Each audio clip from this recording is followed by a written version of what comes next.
रूपधर की यात्राएं पार्ट 2। उस राक्षस की पुकार सुनकर ग्रीकों के दल थमसे गए। रूपधर ने साहसपूर्वक उस राक्षस से कहा, अजी, हम ट्रॉय से घर लौटते हुए ग्रीक सैनिक हैं। दैववश समुद्र में भारी आंधी आई और हमारी नौकाएं दिशाहीन जाने लगी। हम यहाँ पहुँच गए। हमारा प्रभु राराज जगत में सुप्रसिद्ध है। उन्होंने कितने ही देशों पर विजय पाई है। ट्रॉय को उन्होंने तहस नहस कर दिया। हम आपके अतिथि हैं। अतिथि भगवान के समान होते हैं, इसलिए हमारे योग्य हमारा आदर कीजिए। भगवान से हमारी प्रार्थना है कि वे आपको हर आपदा से बचाते रहे। इन बातों को सुनकर राक्षस विकट अट्टहास करता हुआ बोला, अरे मूर्ख, हम देवताओं की कोई परवाह नहीं करते। हम फलालोचनों के सामने देवताओं की कोई गिनती ही नहीं होती। वे हमारे लिए शून्य है। तुम्हें मालूम हो जाना चाहिए कि हमारी शक्ति के सामने वे नहीं के बराबर है। यह बताओ कि तुम्हारी नाव कहाँ है, पास ही है या दूर? बाकी कहानी छोड़ो और पहले मेरे सवाल का जवाब दो। रूपधर की समझ में आ गया कि राक्षस ने ऐसा सवाल क्यों किया। उसने बड़ी चालाकी से जवाब देते हुए कहा, हमारी कोई नाव हो तब ना बता पाएंगे कि नाव कहाँ है।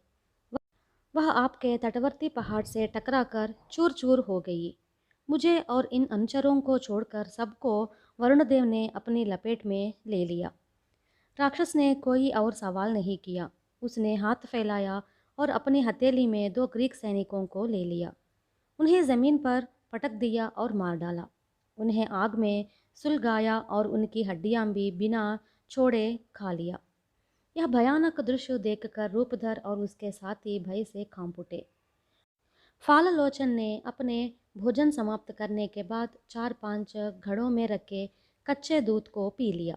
फिर अपनी भेड़ों के बीच निश्चिंत सो गया।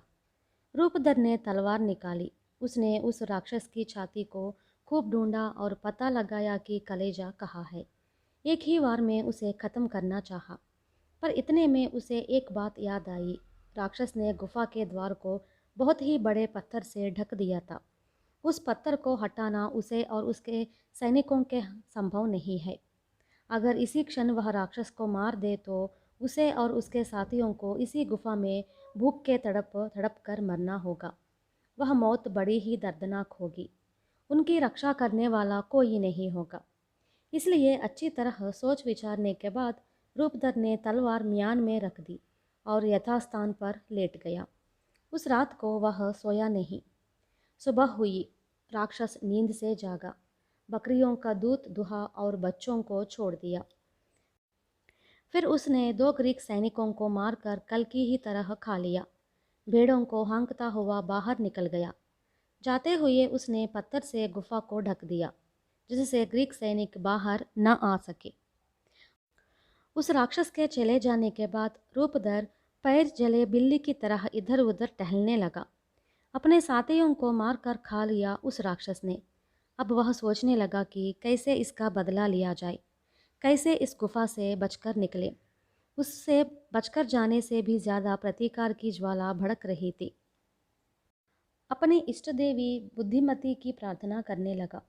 आखिर उसे एक उपाय सूझा। उस गुफा में रहने वाला राक्षस अपने साथ एक लकड़ी ले आया था। उसे गुफा में ही छोड़ गया। वह लकड़ी अब भी कच्ची ही थी। वह लगभग पाल के स्तंभ जितनी मोटी थी, उतनी ही लंबी भी। रूपधर ने लकड़ी कटवाई, उसके सिरे को खूब छीला, उसे आग में जलाया और सख्त बनाया।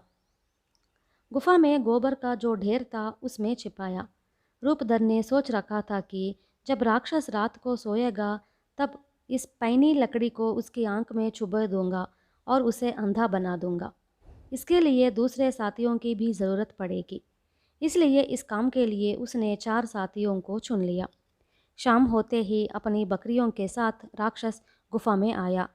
दूध दुहने के बाद उसने गुफा का दरवाज़ा बंद कर दिया। फिर 2 और ग्रीकों को पकड़कर खा गया। इतने में रूपधर ने अपने पास रखे पेय को लकड़ी के बर्तन में भर दिया। उसे लेकर राक्षस के पास गया और उससे यूँ कहा, फाललोचन, यह ले, इस पेय का स्वाद चखो। तुम्हें नरमांस की रुचि मालूम है, पर इस पेय की रुचि से अपरिचित हो। इस दिव्य पेय को तुम्हारे लिए ही ले आया हूँ। तुम तो बहुत बुरे हो, हम पर तुम्हें रत्ती भर भी दया नहीं। ऐसा कड़वा बर्ताव करेंगे तो तुम्हें देखने कौन आएगा? राक्षस ने रूपधर के दिए हुए लकड़ी के बर्तन को अपने हाथ में ले लिया और उस पेय को धड़ाधड़ पीते जाने लगा। यह पेय और हो तो डालो, अपना नाम भी बताओ। हमारी परिपाटी के अनुसार तुम्हारा आतिथ्य भी करूँगा। ऐसे तो हम भी यहाँ अंगूर का रस पीते हैं, पर वह इतना स्वादिष्ट नहीं होता। यह पेय का मज़ा ही कुछ और है। अच्छा, यह बताओ, तुम्हारा नाम क्या है? राक्षस ने कहा। उसने कहा, मेरा नाम खाली आदमी है। याद रखना, अपने वचन के अनुसार तुम्हें मेरा अतिथि सत्कार करना होगा। कहकर उसने 3 बार पेय को बर्तन में उड़ेला और राक्षस पीता रहा। राक्षस नशे में कहता रहा, अरे ये खाली आदमी, जब तक बाकी खत्म नहीं होंगे तब तक तुम्हें छूऊंगा तक नहीं। यही हमारा अतिथि सत्कार है। यह कहता हुआ वह अचेत गिर गया। नशा पूरी तरह चढ़ा हुआ था। गोबर के ढेर से रूपधर ने तुरंत लकड़ी निकाली और उसके सिरे को आग में जलाया। अपने साथियों को प्रोत्साहन दिया, जिससे उनमें धैर्य आए। थोड़ी ही देर में लकड़ी का सिरा खूब जला। रूपधर के साथी भी अब तैयार हो गए। उनकी सहायता से रूपधर उस लकड़ी को राक्षस के पास ले गया और अंगारे की तरह जलते हुए उस लकड़ी के सिरे को उसकी आंख में जोर से घुसेड़ दिया। राक्षस की चिल्लाहट से दर्द भरी कराह से गुफा प्रतिध्वनित हो उठी। वह उठा और आंख में घुसी लकड़ी जबरदस्ती खींच दी और फेंक दी। फिर अन्य फलालोचन की सहायता के लिए जोर जोर से चिल्लाने लगा। पास की गुफा में रहने वाले फाललोचन उसकी चिल्लाहट सुनकर दौड़े दौड़े आए। गुफा के बाहर ही खड़े होकर वे चिल्लाने लगे, क्या हुआ? क्यों इस तरह चिल्ला चिल्ला कर हमारी रात की नींद खराब कर रहे हो? क्या कोई तुम्हारी बकरियां चुरा के ले गया? क्या कोई आदमी तुम्हें अपने बल से या उपाय से मार रहा है? हाँ हाँ, मुझे खाली आदमी मार रहा है, राक्षस ने चिल्ला चिल्ला कर कहा। खाली आदमी मार रहा है? कैसी अजीब बातें कर रहे हो? बेवकूफ़ी की बातें छोड़ो और चुपचाप सो जाओ। तबीयत ठीक ना हो तो सुबह तक ठीक हो जाएगी। कहकर फाललोचन वहाँ से चले गए। गुफा के अंदर जो राक्षस था देख नहीं पाता था, इसलिए टटोलते हुए वह गुफा के द्वार पर गया। वहाँ से पत्थर को हटाया और द्वार पर आसान लगाकर बैठ गया, जिससे कोई बाहर न जा सके। ग्रीक अगर बाहर जाने का प्रयत्न करे तो उन्हें पकड़ लेने की उसकी योजना थी। किंतु रूपधर भी कोई साधारण आदमी नहीं था। अकल का वह बड़ा तेज था। इस गुफा से बाहर जाने के लिए और अपने अनुचरों को साथ ले जाने के लिए उसने अनेकों उपाय सोच रखे। उन सब उपायों में से एक उपाय उसे बहुत ही बेहतर लगा। उस राक्षस की भेड़ें काफ़ी बलिष्ठ और बड़ी थी। उनके शरीर भर में घना ऊन था। रूपधर ने 3-3 भेड़ों को एक साथ बांधा और उनकी पेट के नीचे एक एक साथी को बांध दिया। इस प्रकार अपने साथियों के लिए अवश्य प्रबंध किया। वह अब अकेला बच गया। गुफा के अंदर जो बड़ी भेड़ थी उसे अपने लिए प्रत्येक रूप से चुना। थोड़ी देर में सुबह हो गई। भेड़ें और बकरियां चरने निकली।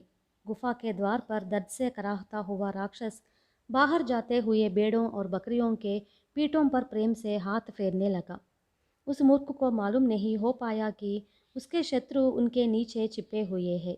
जब सब साथी बाहर चले गए तब रूपधर प्रत्येक रूप से अपने लिए चुनी गई भेड़ का ऊन पकड़कर नीचे लटकता रहा। यूं वह भी बाहर आ रहा था। द्वार पर बैठे राक्षस ने उस भेड़ की पीठ थपथपाई और उससे कहा, हर रोज़ सबसे पहले निकलती थी, आज क्यों पीछे रह गई? सुस्त कही के। दुष्ट खाली आदमी ने तुम्हारे यजमान को खूब पेय पिलाया और उसे अंधा बना दिया। क्या इस पर तुम्हें क्या शौक हो रहा है? मैं उसे सबक सिखाऊंगा, तुम बेफिक्र होकर जाओ। बाहर आने के बाद रूपधर ने भेड़ के ऊन को छोड़ दिया और ज़मीन पर खड़ा हो गया। उसके बाद बंधे हुए एक एक साथी की रस्सियां खोल दी। इसके बाद रूपधर की अक्लमंदी से छुटे सब ग्रीक विलंब किए बिना समुद्र के तट पर पहुंच गए। अब उनकी जान में जान आई। उन्हें बचने की थोड़ी भी आशा नहीं थी, इसलिए वे रूपधर की प्रशंसा करने लगे। रूपधर तथा अन्य योद्धाओं की प्रतीक्षा में नौका में बैठे बाकी सैनिक घबरा रहे थे। उनके लौटने में देरी हो गई थी, इसलिए उन्हें शंका हो रही थी कि कहीं हमारे लोग किसी आफत में फंस तो नहीं गए। रूपधर ने पहुंचने के बाद उन्हें सारा किस्सा सुनाया। मृत अपने साथियों की याद करके वे विलाप करने लगे। रूपधर ने उन्हें सांत्वना दी और कहा, यह शोक का समय नहीं है, हमारे पास समय नहीं है। जो भेड़ें और बकरियां मिलती है उन्हें पकड़कर लाना और नाव पर चढ़ाना, हम तुरंत यहाँ से निकलकर जाएंगे। रूपधर के अनुचर नौका को तट की ओर खींच ले आए। भेड़ों और बकरियों को नाव में चढ़ाया।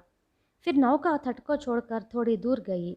तब रूपधर ने गुफा की तरफ मुड़कर जोर से चिल्लाया, अरे वो पापी, क्या तुमने समझ रखा था कि मैं और मेरे अनुचर तुम्हारे अधीन हो जाएंगे?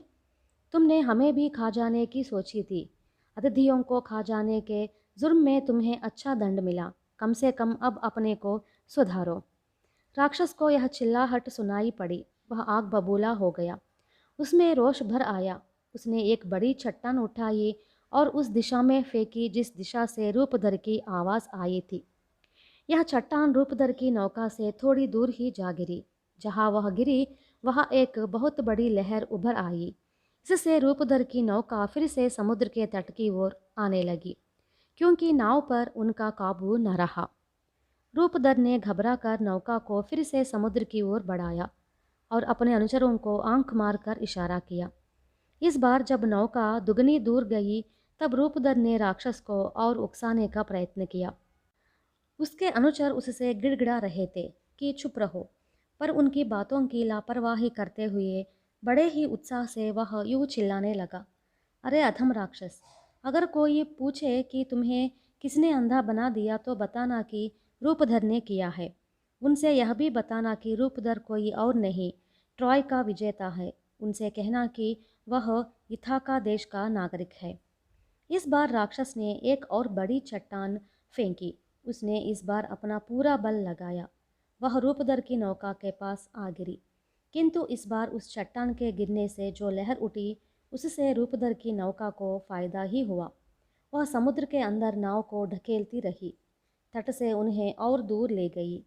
शीघ्र ही रूपधर और उसके अनुचर शेष नौकाओं के पास पहुंच गए। उन नौकाओं में बैठे ग्रीक अपने साथियों की प्रतीक्षा में बड़े ही बेचैन थे। उन्हें अब बहुत आनंद हुआ, पर राक्षस के हाथों मरे साथियों के लिए उन्हें भी बहुत रंज हुआ। फिर रूपधर की लाई भेड़ों व बकरियों को मारकर सबने समान रूप से बांटकर खाया। बड़े ही उत्साह से उन सब ने शराब पी और दिन गुजारा।